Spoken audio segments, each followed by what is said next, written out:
का मतलब ये संपत्ति इकट्ठी करके किसको बांटेंगे? घुसपैठियों को बांटेंगे। प्रधानमंत्री से हम क्या उम्मीद कर सकते हैं? ये तो हमेशा झूठ बोलते हैं। नमस्कार, आज के इस वीडियो में आप सभी का बहुत बहुत स्वागत है।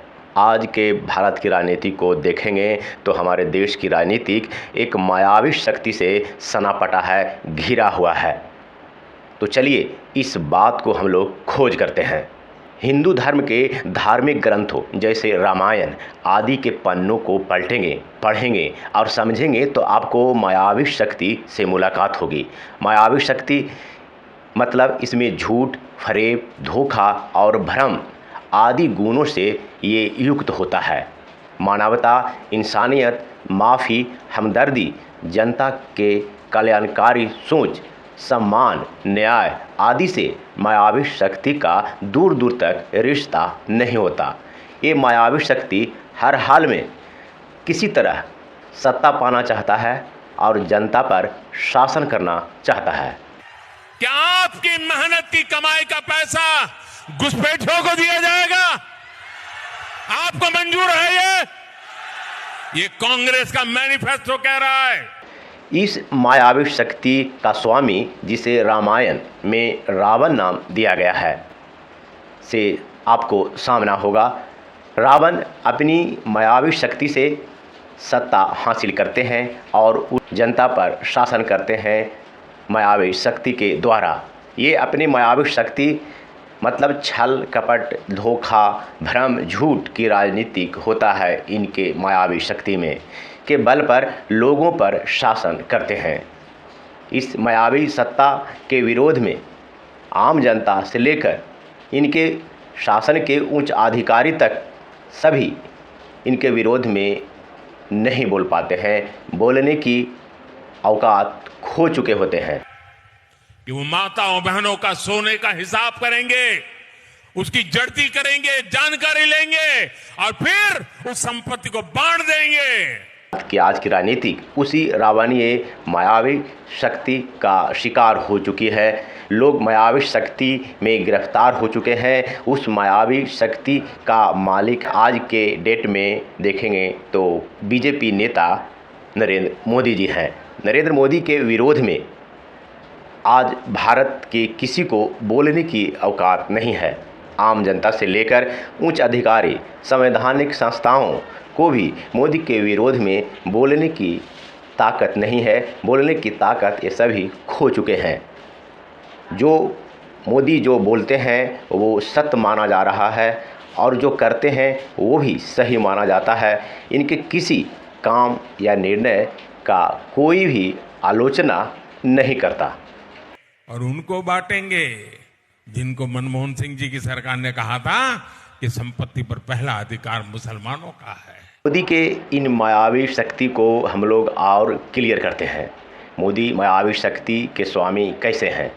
इसकी पहली पहचान ये है कि आप मायावी शक्ति की आलोचना नहीं कर सकते। इस शक्ति के विरोध में एक आवाज़ बाहर नहीं निकलती जो मोदी के शासन में दिखता है। उदाहरण के तौर पर देखेंगे तो मोदी सत्ता हासिल करने से पूर्व भारत के लोगों को हर साल 2 करोड़ नौकरी देने को कहा था। विदेशों से काला धन वापस लाने को बोले थे और जो विदेश में भ्रष्टाचारी लोग भाग गए हैं उसको देश में लाने के लिए बोले थे। महंगाई कम करने के लिए बोले थे। पेट्रोल, डीजल, घरेलू गैस आदि जो रोज़मर्रा की ज़िंदगी में यूज होते हैं उसको दाम कम करने के लिए बोले थे। किसानों की आय को दुगनी करने के लिए बोले थे। इन्हें एमएसपी देने के लिए बोले थे आदि। ये इनके 2014 के आने से पहले इनके वादे थे। इन्हीं वादा पर मोदी सत्ता हासिल किए, सत्ता में रहे और 10 सालों तक शासन किया। इसके बावजूद भी इनके इस काम को, वादा खिलाफी निर्णय को कोई विरोध तक नहीं करते। मतलब मोदी की मायावी शक्ति भारत के इन लोगों पर पूर्ण रूप से हावी हो चुकी है।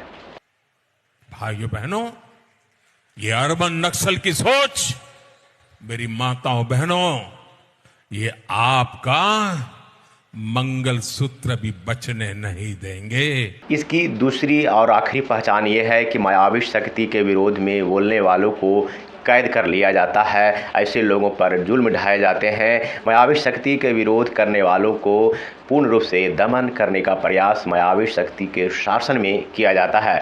विरोध करने वालों को दमन करके और जनता में झूठा फेब भ्रम का जाल फैलाकर मायावी शक्ति का स्वामी शासन करता है। मोदी भी ऐसा ही कर रहे हैं। भ्रष्टाचार के नाम पर मोदी जी अपने सभी विरोधियों को जेल में कैद कर दिए हैं और अधिकांश पर कानूनी तपिश जारी रखे हुए हैं। संस्थाओं, अधिकारियों, नेताओं का भी दमन किया जा रहा है।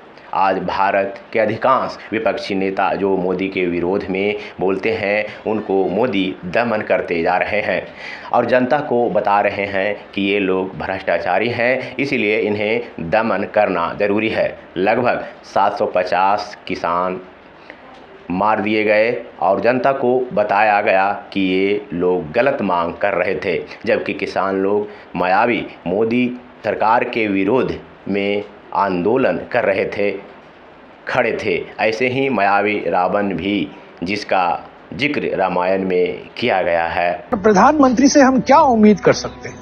ये तो हमेशा झूठ बोलते हैं, ध्यान हटाना चाहते हैं। बेरोजगारी, महंगाई, बढ़ती हुई आर्थिक विषमताएं जो जनता के सामने, जनता की चिंता है, रोजाना जिंदगी की समस्याएं हैं।